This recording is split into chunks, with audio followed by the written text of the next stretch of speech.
আজ সানভিকা মহা খুশি, কারণ অনেক দিন পরে শীতের পোশাক ছাড়া সে আজকে একটু ফ্রক পরে বাইরে বের হয়েছে।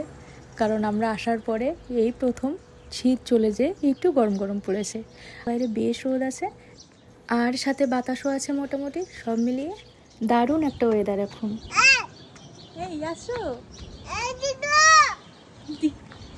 দিদা, তুমি দিদাকে মিস করছো? ও মাঝে মাঝে এভাবে ওর দিদাকে চিৎকার করে ডাকে, রুমের ভিতরেও ডাকে, আজকে আবার এই বাইরে এসে জোরে জোরে চিৎকার দিচ্ছে। আশেপাশে দু একজন যাচ্ছিল, তারা আবার ওর দিকে তাকাচ্ছিল আর হাসছিল।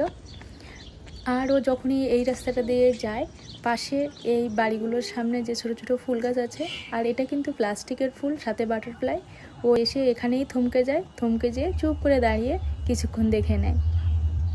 তারপরে ওকে নিয়ে একটু পার্কে গিয়েছিলাম। পার্কে যেয়ে ও অনেক বাচ্চাদের সাথে দৌড়াদৌড়ি করছিল, খেলা করছিল।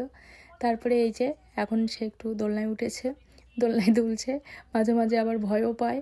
অনেক দিন এর আগেও উঠেছে, তবে আজকে একটু ভয় পেয়ে গেছিলো আর আমি ওকে একা একাই নিয়ে গিয়েছিলাম।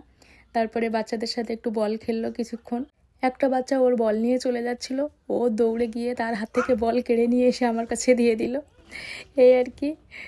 আর এই যে দেখুন, আমরা বাসায় যাওয়ার পথে এই টিউলিপ বাগানটা দেখে থমকে গেলাম। মামা আর আমি এখানে দাঁড়িয়ে অনেকগুলো ছবি তুললাম, ভিডিও করলাম। আজকে প্রায় সব টিউলিপগুলো ফুটে গিয়েছে, এত যে সুন্দর লাগছিল দেখতে সামনে, ভিডিওতে তার কিছুই বোঝা যাচ্ছে না সেভাবে। আর এখন এই যে আমরা প্রায় বাসায় চলে এসেছি। আর এটা হচ্ছে আমাদের বাসার ব্যাকইয়ার্ডে আপেল গাছ আর একটা চেরি গাছ। চেরি গাছের এই ফুলগুলো আগে যে ফুল দেখিয়েছিলাম তার থেকে টোটালি আলাদা।